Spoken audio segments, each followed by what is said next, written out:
labadii maalmood ee la soo dhaafay waxaa dhacaysay duufaano iyo dabaylo xooggan iyo roobab kuwaasoo sameeyey fatahaado baddii ay soo fatahday oo ay berrigii ku soo fatahday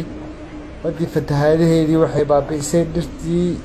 iyo deegaano badan kastoose weli aysan geysanin khasaare nafeed meeshu waa Ceylaanyo gobolka Bari Boosaaso agteeda waxaanu ku aragnay mucjiso rabbaaniya meeshan waxaa taala gabarmaayo soo caariday waxaani waa gabarmaayo laakiin ma noola waa dhimatay subxaanallah fiirsha bal qaarka hore waa gabar caadiya timihii quruxda badnaa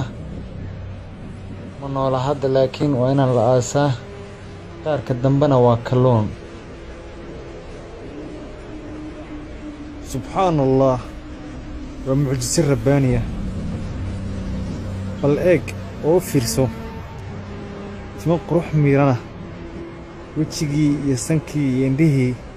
iyo ilkihii iyo afkii gacmihii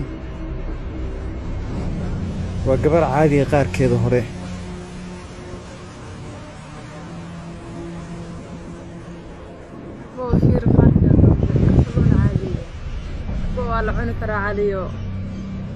kalluun ma ahan lamana cuni karo waa qof nool naga tag